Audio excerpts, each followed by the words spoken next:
Everyone, welcome to my channel सेप्टम। आज हम लोग करने वाले हैं एक नए एपिसोड का रिव्यू।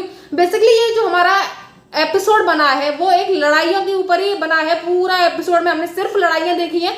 हम बात कर रहे हैं बिग बॉस सीजन 17 के एक नए एपिसोड के बारे में। मोहल्ले में इतनी लड़ाइयां छिड़ चुकी हैं कि वहां लड़ाइयां का कोई एंड नहीं है। हर बंदा एक नए बंदे से लड़ रहा है। जहां लड़ाइयां एक्सपेक्टेड नहीं थी वहां भी लड़ाइयां चल रही हैं। अभी जो लड़ाई चल रही है मुनावर और अरुण के बीच में चल रही है, और वो लड़ाई चोरी को लेके चल रही है। लास्ट एपिसोड में भी पूरी चोरी के ऊपर ही एपिसोड बन गया था, लेकिन ये वाला उन्होंने नहीं छोड़ा। बिग बॉस को भी कहीं ना कहीं ये लग रहा है कि घर वालों को कहीं गलतफहमी तो नहीं होगी कि लड़ाइयां हम इसलिए कर रहे हैं क्योंकि हम चोरी कर रहे हैं और इसी से कंटेंट बन रहा है। बिग बॉस को बहुत अच्छा कंटेंट मिल रहा है। इस लड़ाई को यहीं खत्म करने के लिए, जो घर में चोर पुलिस का खेल खेला जा रहा है, इसको यहीं खत्म करने के लिए बिग बॉस को एक जिन्न को आखिर भेजना ही पड़ा, क्योंकि बिग बॉस को लग रहा है कि वो इस लड़ाई को नहीं शांत कर पा रहे हैं। तो कहीं ना कहीं जिन्न की बहुत जरूरत है ताकि ये लड़ाई शांत हो सके। तो जिन्न इसलिए घर में बुलाया जा रहा है क्योंकि घर के नॉमिनेशन की प्रक्रिया शुरू करनी है, क्योंकि अभी जो वीकेंड आने वाला है तो उसमें कोई ना कोई घर से नॉमिनेट होने वाला है। तो इसलिए जो वीकेंड की प्रक्रिया इस बार शुरू जो हुई है उसमें जो हमें नॉमिनेट करना है वो अपने घर के अंदर से ही 2 लोगों को नॉमिनेट करना है। तो दिल वाले सबसे पहले जाते हैं, तो वो अपने हिसाब से नॉमिनेट कर देते हैं अपने घर वालों को ही। तो वहां इतना बड़ा क्लैश हो जाता है नॉमिनेट करने के बाद कि बिग बॉस को भी अभिषेक से बाद में पूछना पड़ जाता है कि तुमने इन्हीं लोगों के लिए बलिदान दिया था अपने राशन का, ये लोग तो लड़ लड़ के इतने मरे जा रहे हैं। तो अभिषेक उस पर लौट के जवाब देते हैं कि कहीं ना कहीं मेरे को भी ऐसा लगता है कि ये जो दिल का कमरा है ये झुंड का कमरा है। तो मैं भी चाहता था कि मैं किसी झुंड का हिस्सा ना बन के एक अकेले इंडिविजुअल अपना गेम खेलूं। दिल वालों की नॉमिनेशन के बाद दम वालों को बुलाया जाता है, तो दम वाले भी अपने अपने हिसाब से नॉमिनेट कर देते हैं 2-2 लोगों को।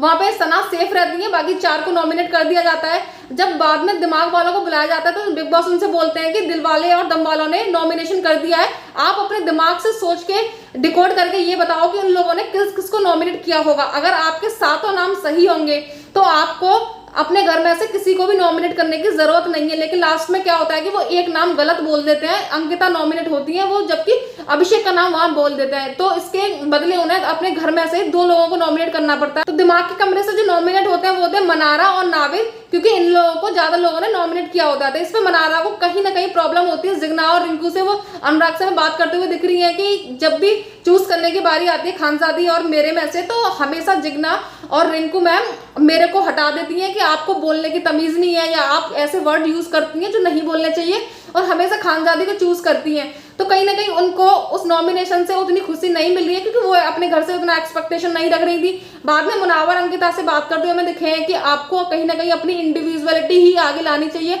अंकिता को भी ये रियलाइजेशन हो रहा है कि विक्की का जो सबके साथ बॉन्ड अच्छा बना रहता है, लेकिन उनका जब बॉन्ड है सबके साथ खराब होता जा रहा है। क्योंकि दिल के कमरे में आज जो लड़ाई हुई है वो आज तक शायद नहीं हुई, क्योंकि नॉमिनेशन के अंदर गुफा में भी लड़ाई हो रही थी, फिर कमरे में आके भी लड़ाई हुई, और वो लड़ाई इतने हाई लेवल पे थी कि उसे शांत करवाना भी मुश्किल हो रहा था घर वालों के लिए। अनुराग तहलका और अरुण के बीच में भी एक हमें फाइट सीन देखने को मिला। वहां भी उनके बीच में क्लैशेस हो रहे हैं। वो कहीं ना कहीं अरुण को डिफेंड करने के लिए मुनावर के पास जाते हैं, लेकिन तहलका और अरुण को गलतफहमी हो जाती है, तो वो उन्हीं से लड़ने लग जाते हैं। तो वहां जो उनकी लड़ाई होती है वो फिजिकल हो जाती है। तो बाद में वो बिग बॉस से बोल रहे हैं कि बिग बॉस ये फिजिकल हो रहे हैं, और जबकि मैं तो इनसे बात ही करने आया था, इनको डिफेंड ही करने आया था। बाद में वो तहलका को बोल भी देते हैं कि भाई आज के बाद मेरे किसी कॉन्टेक्स्ट में आपका नाम नहीं आएगा, क्योंकि आपको मैं डिफेंड करता हूँ और आपको मैं गलत ही लगता हूँ। घर में जब इतनी लड़ाइयां हो ही रही हैं तो हम बात कर लेते हैं समर्थ और रीशा के बारे में। क्योंकि अगर घर में इतनी लड़ाइयां हो रही हैं और समर्थ और रीशा में लड़ाई ना हो, ऐसा तो हो ही नहीं सकता, क्योंकि ये लोग नाम के कपल हैं, बाकी ये लड़ने के लिए ही बिग बॉस में आए हैं। तो जब उन्हें पता चलता है समर्थ को कि अभिषेक नॉमिनेट नहीं है, ईशा ने अभिषेक को नॉमिनेट नहीं किया, तो वो उसी पर सफाई मांग रही है, उनके पास पहुंच जाते हैं।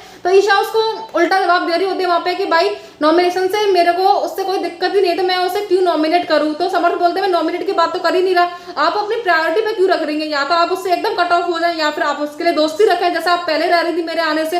तो बाद में ईशा बोल देती है कि मैं उसे ठीक है कट ऑफ हो जाती हूँ, लेकिन आप मेरे पास कोई चॉइस नहीं छोड़ते, ऐसी बातें बोल के। इस कलेश से भरे हुए एपिसोड को हम यही एंड करते हैं। और अगर आपको मेरी वीडियो अच्छी लगी है तो please like share and subscribe my channel. Thank you for watching the video.